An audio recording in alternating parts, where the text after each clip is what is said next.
Welcome to the Real Talk Podcast, where we create conversation and community among real people about everyday issues. This is a place for you to hear truth, connect with others, and find answers to your questions. Hi, everyone. Welcome to Real Talk. We are excited to have you here today with us. We are 2 weeks away from our Global Impact Celebration, and we're excited about the fact that for the month of October, we're going to be having discussions, asking questions, and interviewing people all around the subject of missions and evangelism. And before we get started, I just want to remind you all that we would encourage you to like, subscribe, follow, and share the content that we have here on your favorite podcasting platform. That way, not only will our future content show up on your feed, but it will help expand our reach into the lives of others that are currently not watching us. So thank you for partnering with us on that. One other thing, here in a couple of weeks, we're actually going to have an opportunity to interview the president of the International Mission Board, Dr. Paul Chitwood, and we're excited to have him with us. He's actually going to be kicking off our Global Impact Celebration that Wednesday night, so we thought it would be good to interview him, give you an opportunity to get to know him on a personal level, his testimony, and his calling into missions as well. So we're excited to be able to do that. Today, we have invited on Steve and Patti. Many of you guys already know them. Last name is Ellis, and many of you have already heard that Steve has stepped into the role of our missions pastor, but we thought today it would be good for you to get to know them on a personal level, a little bit of their background, their calling into missions. And so we're excited to have you guys onto the show today. Thank you for coming. It's very good to be here. Yeah, just a little bit of an overview for you guys. How long have you guys been married, by the way? 37 years. 37 years. Mm-hmm. Okay. Well, congratulations on that. Thank That's you. wonderful. And from what I remember, you have 4 girls, right? That's correct. And they're grown up now and they're married. 12 grandchildren. That's Is that right? That's That's right. right. 12 grandchildren. Yeah. Congratulations on that. Thank That's you. exciting.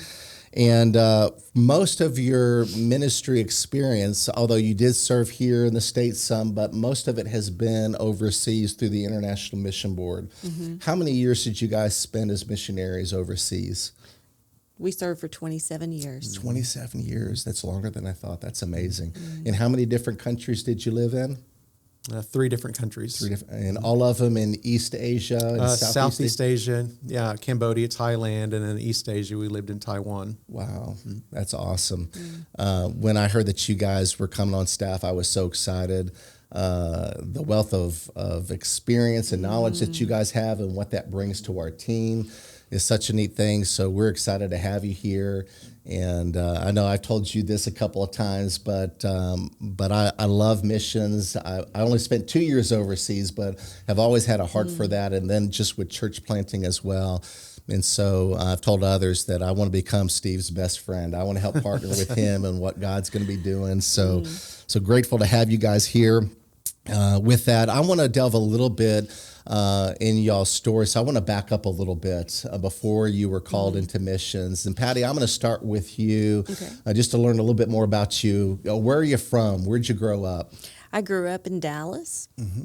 Awesome. Yeah. And born and raised there for most of your childhood? Actually, I was born in Hope and raised in Texas. Awesome. So Arkansas at heart. Yeah. So you're a Razorback fan? You were rooting for the Razorbacks, or? We're Sooner fans. Sorry. Oh man. Okay, that's all right. We still love you. There's a couple of people that are cheering for you. I know that we got a couple of Sooners fans here in our church too. And so, what about your faith background? Did you grow up in a Christian home? Were you guys active in church growing up? What was I home did like? not have the privilege of growing up in a Christian home, but God always gave me friends who took me to church. Yeah. And they took me to Sunday school. But one of the classes they did take me to was GAs, and that's where I first started memorizing scripture and learning about missionaries. Even before I clearly heard the gospel, I was already doing these things that were somewhat missions, had a missions tint to it there. Yeah. I was in RAs. Were you in RAs? I was not. Did not have the joy doing that. Yeah, RAs and GAs were awesome. We did do a lot of good stuff there and learned about missions. Was there a season or a time in your life growing up that you felt like that maybe God was calling to missions before you guys met, or was that something that happened later on? No, I became a believer at the age of 13, Okay. but I did not have a lot of influence from home or any discipleship. But when I went to college, God put people in my life who began to disciple me. And part of this discipleship program was to read missionary biographies. And it was through these biographies, specifically through God's Smuggler about Brother Andrew's life, that God spoke very clearly to me that this is what he wanted me to do. Then he later began to affirm it through his word and through wise counsel of people that he put in my life. That's wonderful. Yeah, I think my story is similar in that way. Just reading some of those stories of missionaries going overseas and the sacrifices that they made and the way that God worked. Steve, how about you? Where did you grow up? I grew up right across the border in southwest Missouri in a little town called Anderson, and I too didn't grow up in a Christian home. I didn't even hear the gospel until I was 18 years of age. Wow. And once hearing it, my life was just miserably wrecked. And about 2 weeks after hearing the gospel, I made a decision to become a follower of Christ. Okay. So did you start getting plugged into church when you were a teenager and that's where you heard the gospel, or when did you first hear the gospel? Was it like at an Easter service or? I had one set of Christian grandparents, and I'd go to church with them on occasion, and there were other times of the year that I would go to church, but I can't say at any of those intervals I ever heard or understood the gospel. So actually I heard the gospel the first time in Rogers, Arkansas, of all places. Wow. Right here, and it was at a youth event at a skating rink, and it was my best friend's sister, who is a pastor's wife from Oklahoma, shared the gospel with me. That is awesome. Yeah. So you have come full circle. Full circle. You are back to your spiritual birthplace. That's right right. here. That's so right. cool. That's awesome. So you came to Christ when you were 18. Was there a moment in your teenage years or college years before you actually went overseas that maybe you were sensing God was calling you into mission work? Well, about a couple months into my just Christian faith, I was invited to go over with a few others from Missouri to go to Falls Creek Baptist Assembly in Davis, Oklahoma. So we went with this church in McAllister, Oklahoma, and just had a wonderful experience there. And I would just say, I just felt God began to speak to my heart, and I really didn't know how to interpret that. So I sought some counsel through some of the pastors there at the church, and about 4 nights into it, I kind of sensed that the Lord was calling me into the ministry. And so I went forward, made that decision public, came back and told my home church and told my family, and within a couple of weeks, I went to Dallas, Texas, where I was checking out of school about possibly going to prepare for the ministry. Wow. And since the Lord leading that way, but it was at that school that I early got exposed to missions. And it was kind of similar. It was through reading Hudson Taylor's Spiritual Secret was the kind of the first kind of spiritual kind of push for me to think about going overseas as a missionary. That is cool. That's cool. So how did your parents respond if, not growing up in a Christian home, or maybe it was, were they excited for you, or were they a little concerned about the idea of you becoming potentially a pastor or going to ministry? How was that? Well, there was no member of my immediate family that were Christians. And so, no, I didn't have really any support whatsoever, when I made that decision. But I know that I was very committed, just to praying for my parents and siblings and extended family, for them to be saved. And on every occasion I came back this way, I shared with them. And it was my younger sister, my stepmother, then my father, about 5 years into my Christian faith. Yeah. They came to faith. And then my mother about 12 years later, my older sister 27 years later. And so many more members of my family are now followers of Christ. That is exciting. That is, I hear more and more stories like that. I grew up in a Christian home. I was probably in church by the time I was, before I was a month old.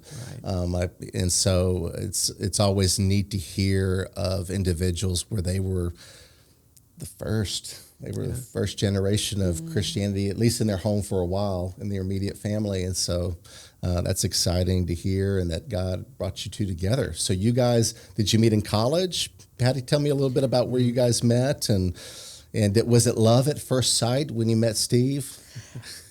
Well, we met at Criswell Bible College in Dallas, and I'm not sure it was ever love at first sight, but we were in a study group together where we studied Hebrew. And wow, that is a Bible study. I had taken a mission trip with one of his roommates, and it was through that relationship that we got to know each other more as friends for a couple of years before we really heard God speaking to us about getting married and coming together and going to the field together. Yeah, so I'm sure that your faith and your walk with God at the moment probably drew you guys together. You saw commonality in that value of following the Lord, right?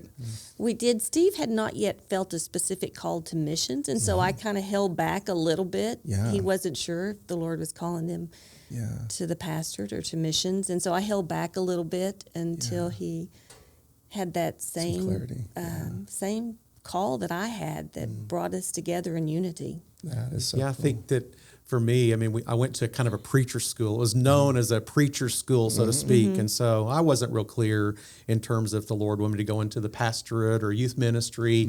I mean, I wasn't really as such just thinking missions at that moment. But 2 years into my time there at school, I went on my first overseas trip to Brazil, and it was actually there that the Lord very clearly spoke to me and called me into long-term missions. That's awesome. I know that I've heard this piece of advice given, and I heard this probably first when I was younger, and I've shared it with others, that, you know, if you're looking for a potential life partner, you know, a husband or a wife one day, just run the Christian race and look to your left and right and see who's running alongside, and those are potential people. And it sounds like that in some way God did that for you guys. You were running your own race with God, and God drew you guys together. So that's really cool. So what were the exact circumstances around your calling into mission specifically? Sounds like you both had a calling and separately. But maybe touch on just real quickly your calling into missions, and then you've alluded to it, but I haven't heard clearly about yours either. So, well, I was on this overseas trip to Brazil, and we were working in a little place called Limeda, and we were working to plant a church with kind of the mother church in the city, and so we had gone and we were just sharing the gospel. We had learned our testimony like in Portuguese, and had learned some questions to kind of enter into spiritual conversation with people there. But one particular day, I had gone out and we had two kind of scheduled visits to meet with two different people. One was with an 80-plus-year-old grandpa. Every member of the family were saved except for him, and I went and I shared my story and I shared God's story, and at the end I asked him if he wanted to become a follower of Jesus, and he said he did, and so he prayed to receive Christ. So I had been the first time that I had been used by God to lead somebody at that particular age to faith, and so I was just on a spiritual high. Well, I go from there to this second home that had been on our schedule, and it was a home of a family of four. We stood outside, we clapped our hands like they do in Brazil, and people come to the outside and they invite us in to sit in the yard. And once again, I shared my story and I shared God's story. And at the very end, the dad said, this is the greatest message that we have ever heard. If you've had this message for so long, why is it taking you so long to get here? And, it just really burdened my heart. And at the end, he said, hey, would you wait here and let me go get my brother and his family? And would you tell them the story? And he came back about 30 minutes later, shared, and the brother, his wife, and his two kids came to faith that day. So that evening, I was back in the hotel room just praying and just kind of thinking about all the great things that God had done that day. And I just remember, as I was praying, I just said this one statement, Lord, I would gladly do this the rest of my life. Yeah. And when I made that statement, it's as if God's presence just filled the room, and I heard in that still small voice, this is what I prepared for you to do. Wow. Yeah. We don't realize it sometimes as Americans.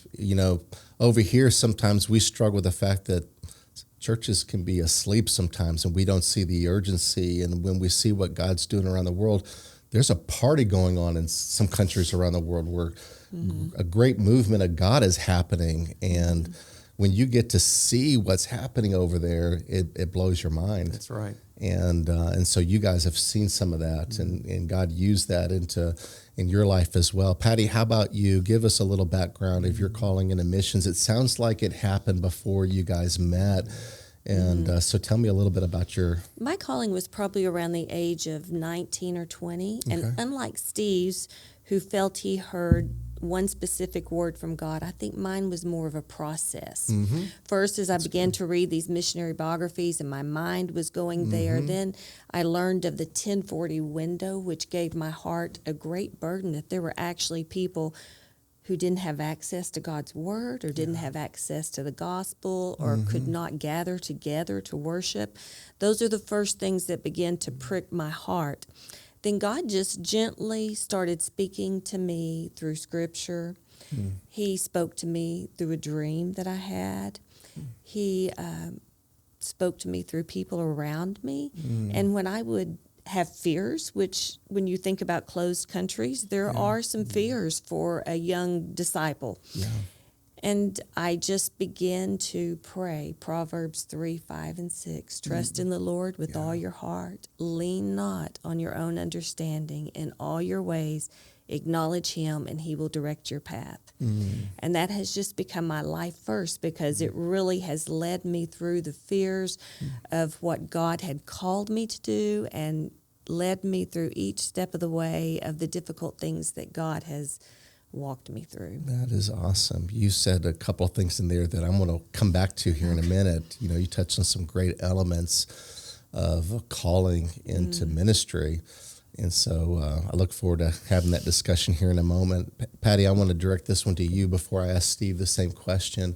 But as a wife, as a mom, as a fellow co-laborer of the gospel with Steve, what are some of the highlights and memories that you'll forever hold on to and remember with your years overseas? When you think back to those times, what is it that comes to your mind first that, kind of the high points of your ministry overseas? I think some of my high points were in Cambodia when we actually served as a family and we were doing some basic church planting and we were equipping locals to do the church planting. We had many opportunities to serve as a family and to incorporate our children into our ministry. And those are some of the sweetest times. We had a ministry at a temple grounds where Steve shared Bible studies with handicaps. The handicaps often lived on the grounds there at the temple because they were homeless.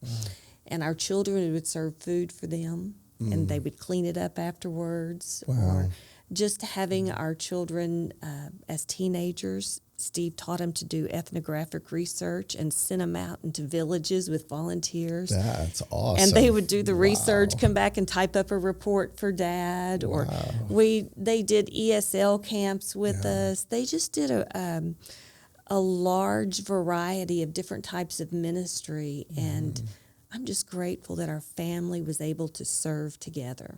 That is really cool. There's a beautiful aspect. I'm sure as people are listening to this, it's really easy to, in some ways, to glamorize what missionary work is. And because you hear the fruit, you hear of the neat experiences that you probably wouldn't have if you lived life a different way or stayed here in the States. What were some of the challenges or some of the hardships that come along with it? Because there are a lot of highs when you're doing that type of work, but there's also some lows and there's some hardships. What were some of those for you guys that might be unique within your family? I think for us was the physical health and the sickness that we experienced there in Cambodia. Our oldest daughter especially was ill basically for the first 3 years that we lived there. our family experienced things like typhoid fever, dengue fever. Wow. We had dysentery. We had many different physical things that discouraged us and really immobilized us for periods. Wow. We also had a violent political coup in 1997. Steve just happened to be out of the country when the girls and I experienced this. Wow. So we had 5 days there with 30 volunteers from Oklahoma all living in our home with us while we had 2 days of heavy shelling and then days that followed of political violence. And so there were many hardships, but it was during this time that God's word was our sustaining power. Yeah. So even in some of the low moments or uncertain moments, it's also in a weird way a good memory of God being faithful and showing up during that time. Yes, very much so. I'm a little hesitant to ask this question because I know that our callings are powerful and we hold on to them, but sometimes our kids can struggle with those things because they're coming and they're experiencing because mom and dad feel led into this. And so I know that there's probably some hardships, that the kids go through, and they had high and low moments. But what is it like maybe just for the typical missionary kid? What are some of there's obviously the benefits of just seeing life lived a different way than maybe the typical American, seeing God work and everything else. But there's also struggles and things as well. And you've named some of them, but what's life like for the typical missionary kid, just in general, if you were to share that with the audience? Yeah. I think it looks different for every missionary kid, depending whether you live rural or whether you live in a city or whether you work in an open context or you work in a closed context. For us, I think there were great benefits for our children. One, because Steve's role had us traveling a lot, so our children were able to travel to many different countries, experience and see many different cultures, and be participants in a lot of the work there. Yeah. So what do you think some of their more I'm trying to think what they would think their highlights were. Well, I just think being able to live cross-culturally, learning different languages, obviously has its benefits. Because I think, we have 3 of our 4 kids that are in ministry, today, resulting, I think, from our overseas work. And so that's something that we treasure. I mean, we've had even one of our children that has actually gone and are serving overseas as international missionaries as well. And so those are definite, benefits that we can look back on, that much of their upbringing and the way that we really shape them for service, I think, has been, instrumental in who they are today. So. Yeah, that is great. So I'll ask you the same question. What are some of the highlights as you look back over your years serving overseas, serving with the IMB? What stands out to you? What do you remember most? Well, we always kind of break it up into 3 kind of parts and all. We had our kind of Cambodia time when we were doing frontline ministry, and our Thailand time when we were doing broader oversight and leadership for kind of the Buddhist animist sector of Southeast Asia, and then our time in East Asia.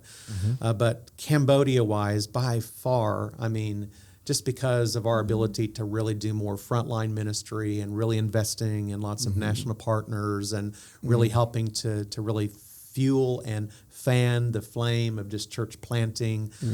That was a great highlight. I look back over just the faces of just men and women that we really mentored and really trained up for ministry, and to see that many of those people are still in ministry today. And we saw, just in our time there, that 6 years, we saw about 300 churches planted and about 27,000 believers in Cambodia. That's amazing. Just because, we were really intentionally focused on trying to multiply men and women for ministry, because we need more and more witnesses, more and more kind of apostolic kinds of workers to really engage in the work as we push the gospel and the church to places that didn't exist. So that was part of it. All of our time in Thailand, I think the big thing I would say is just really investing in really national missionaries. And so we had training that we would do to really equip them to really kind of serve as a national strategy coordinator. And we did that all throughout Southeast Asia. And so being able to work with the nation, so to speak, in that part of the world to really equip them to really take the lead in developing and implementing strategies to reach all of these unengaged, unreached peoples. Yeah. Awesome, you know. And then I would say highlight in East Asia. I mean, really,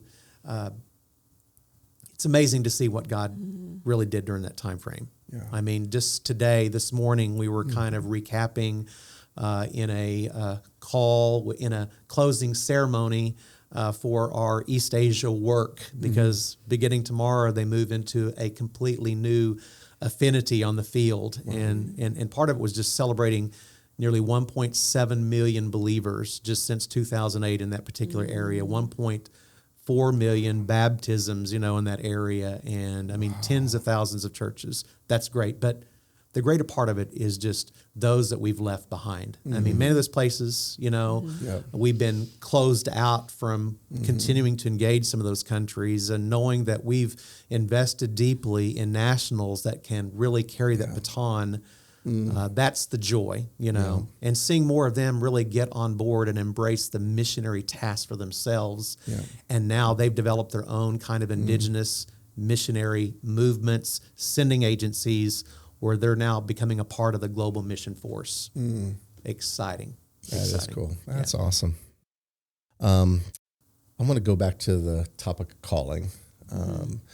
And the reason why I want to bring this up, in the area of church planting in the United States, on the front end of receiving couples coming in and they're wrestling with their own calling into church planting, when we would do an assessment of a couple or an individual that wanted to come and plant a church in Colorado, the number one thing we were looking at was calling.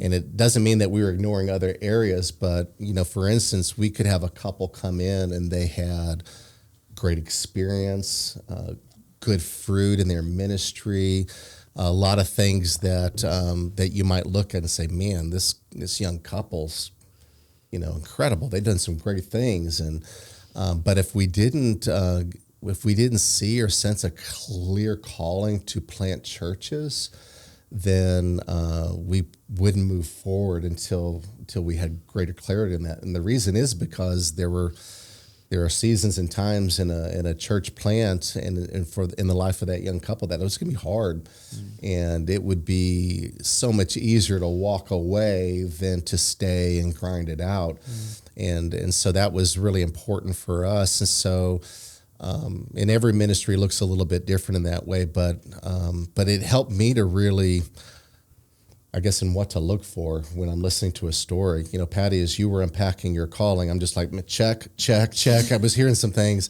So I want to ask you guys both a question. You know, a young couple or a couple that's wrestling with a calling into ministry or calling into missions. You know, how do you know God's will? You know, how do you really know? What are you looking for as you're trying to make a step of faith? Are there things that you're looking for in your own life that you can check off and say, okay, I think this is really what God's wanting in my life?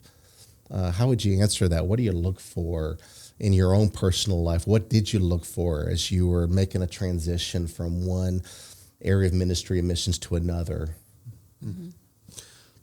Well, I'll start, and I would just say the three things that I always look for, you know, in really understanding God's call or God's will for my life. And I always kind of call it kind of the three witnesses. And the first witness, you know, that establishes, you know, that sense of just God's call and God's will upon your life. One is just getting a clear word from the Lord. So I could say at every major, you know, intersection, you know, in my life where I was wrestling, you know, with just obedience, you know, as a disciple of Christ, you know, do I follow this path? Do I go this direction?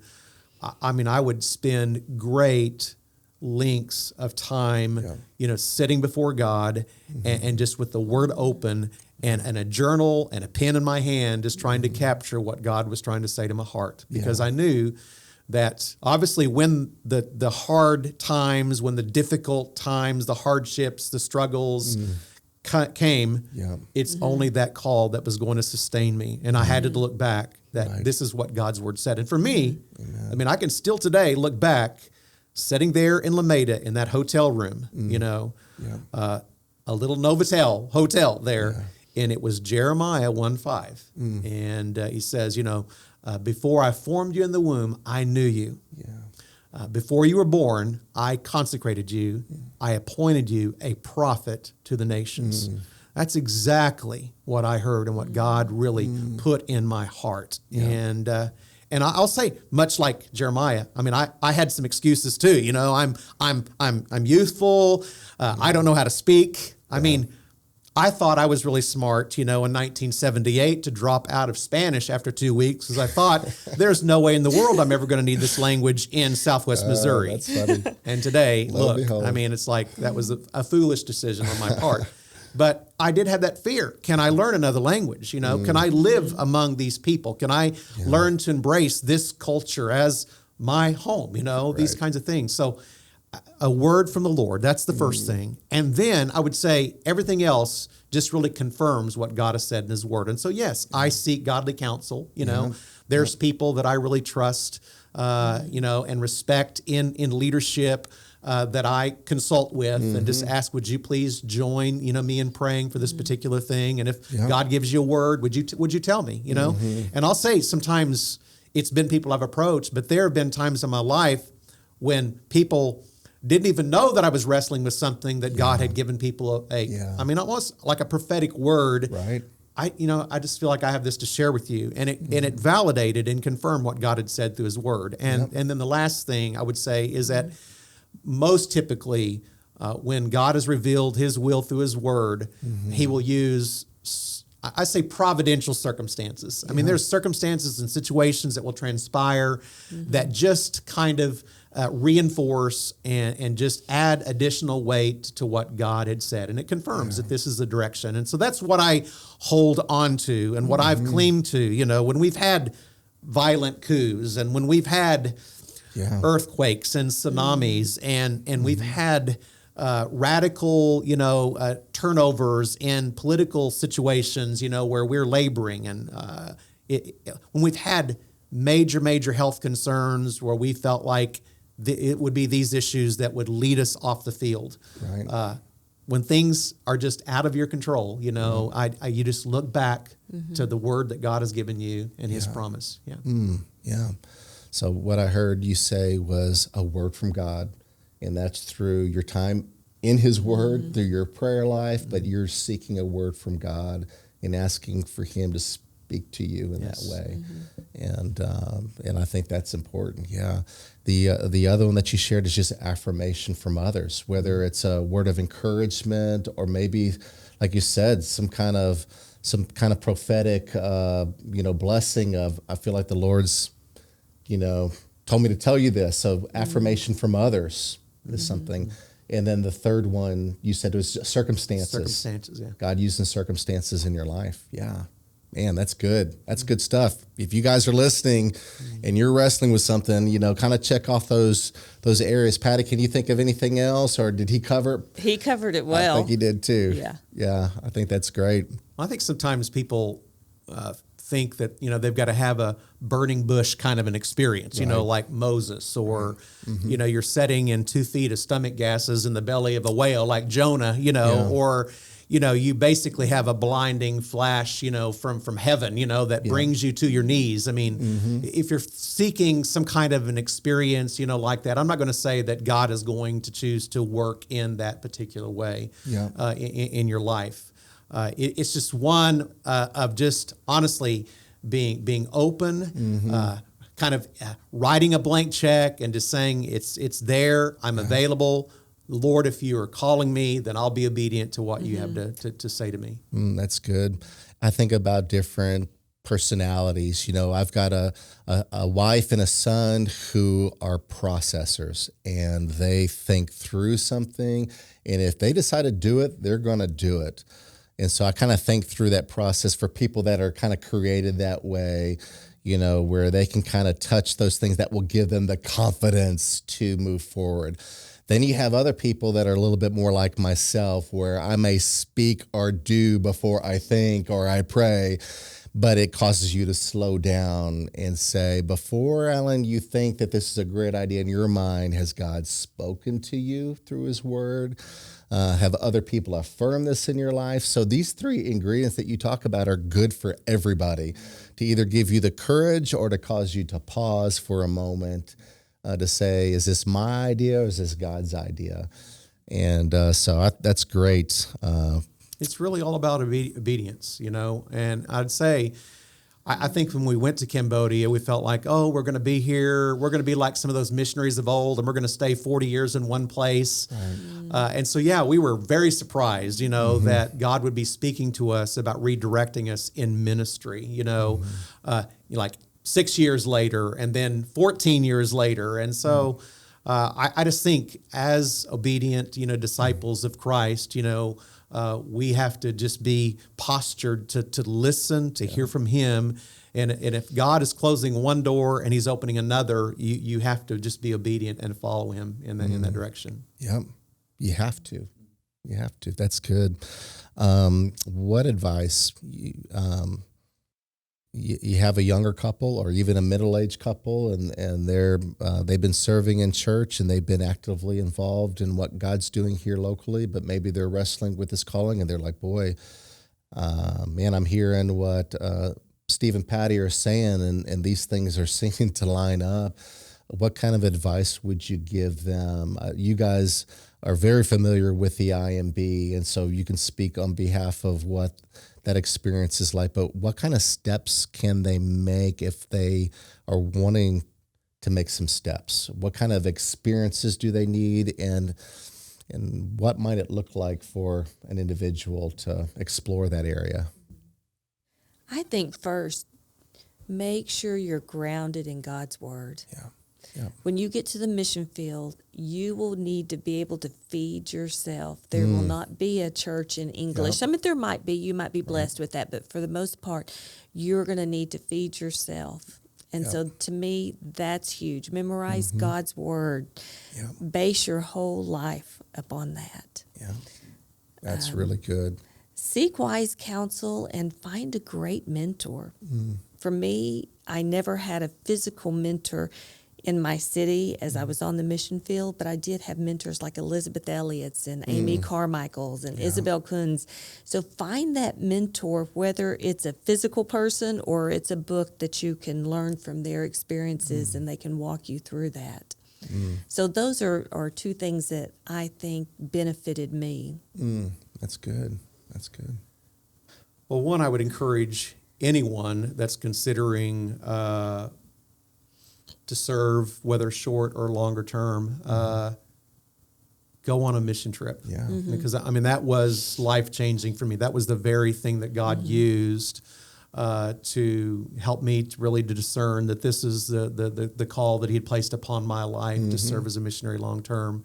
And so just make yourself available to do that. But I think, too, what I'd encourage people to do today is make themselves available to ministries where they can actually labor cross-culturally, even in their home context. And so, with 72 unreached people groups here in Northwest Arkansas area, there are many outlets for people to work among other nations and other peoples. So find ministry outlets where they can plug in. I would say, learn another language. Yeah. I don't think should be as much a challenge maybe as it once, was even 10, 20 years ago. Yeah. You just think about the massive numbers that have come here from, Latin or Central America, South America, that kind of thing. Spanish would be a very good language to learn, but obviously there are other, people groups that are in this area. And I can't begin to tell you how language would make the difference in you being able to share the gospel, really establish a kind of deep connection that will enable you to have, I think, deeper level spiritual conversations that could lead to them, in embracing faith. So those are just little tangible things that you can do. Be actively, really involved through your local church, because here is where, obviously, much like Patti said, you're going to be solidly grounded, in God's word, in God's teaching. I mean, try to really learn what's involved in the missionary task. What does it mean to be a missionary church? What does that look like in terms of just healthy characteristics that we need to exhibit as a church for us to really be involved in doing that? So I think all of those different things will really help to provide the kind of knowledge and skills and abilities that will give you the necessary qualifications to go as missionaries from the U.S. to the field. Yeah, and then beyond that, give you a call and come by the church and have coffee and talk about it. I mean, if there's something really there, then you'll know how to connect them with agencies for college students. There's all kinds of semester missions. My wife and I, right out of college, we waited to be married for a year, and then we went overseas through the International Service Corps or the Journeyman Program for those who are single. There's a lot of great short-term projects that would be a semester or a couple of years that really help you to explore that as well. For sure. And I would say if you are thinking that God may be doing something or speaking to you in this way, or I would just say if you are open to consider the possibility that God could send you, we have a couple of breakout sessions during our GIC where we'll have IMB representatives here from the student mobilization area, but also from, our candidate consultant, for the IMB that will help people to process towards longer term, mission experiences and all. So those different breakouts will give you all the different pathways that might enable you to serve. If it's just for a semester, if you're a college student, or if it's a 2-month summer term, or if it's a 1-year or 2-year appointment, or if you're open to go for 2 or more years. I mean, I just think about it and the scheme of things that if God blesses you with a very long life, what's 2 years, 3 years, 5 years out of the course of 80 years that you could give to this work. Because I know it will change you the way that you pray and the way that you give and the way that you will support missions through your local church. Absolutely. I can say that for myself. For my wife and I, serving in South Korea right out of college, it changed the way that even we do ministry here in the United States. There we learned a new language, eating new foods, and how to take the gospel message and put it in the context of that culture. So coming back to the United States, my first ministry experience in seminary was as a student pastor in a church, and I realized we don't know how to engage our community. We know how to share the gospel, but we didn't know how to build relationships. And I'm like, boy, some of the fundamentals that you learn when you go overseas, those are the same tools that we as churches need to learn. When we moved to Colorado, there's a different culture in Colorado than there is in Northwest Arkansas. So it's learning the values and the culture there and the makeup of our city and learning how to engage them in that way. And we can do the same thing right here. Something that I don't want to overlook that you said, I just want to highlight. You said that there were how many unreached people groups living here? 72.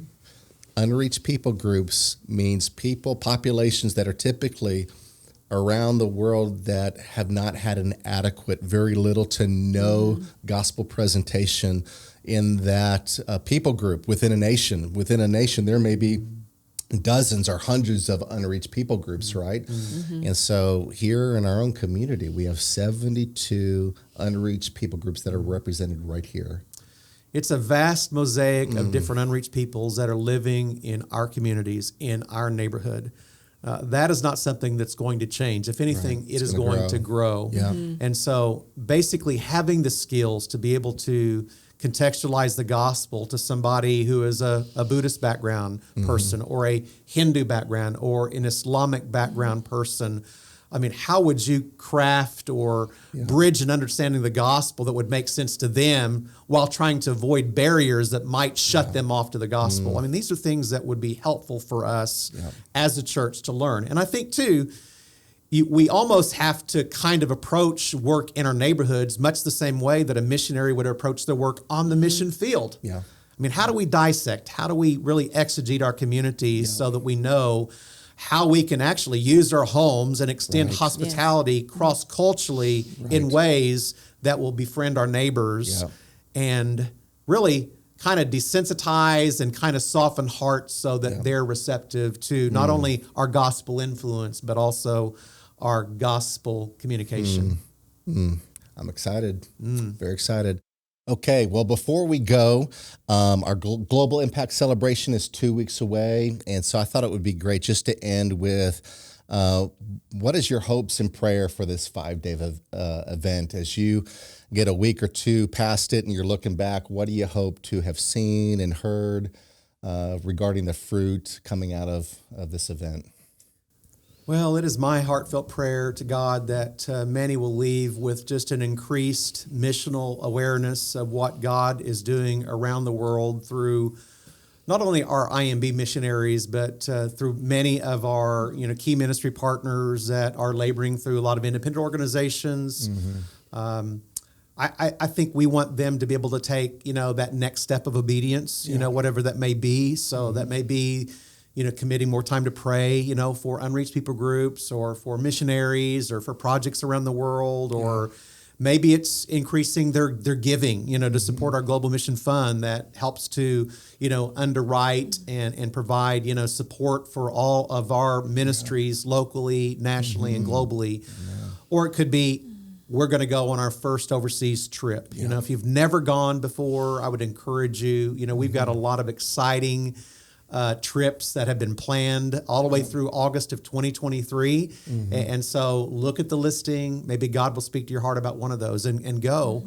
But at the same time, I mean, it is my prayer that God is going to call many people out of our church to go longer term to serve on the mission field. I mean, we're here today because we're obedient to God, but at the same time, our heart is still very focused on the nations, and I pray that God's going to call many people out of our church to go and to serve.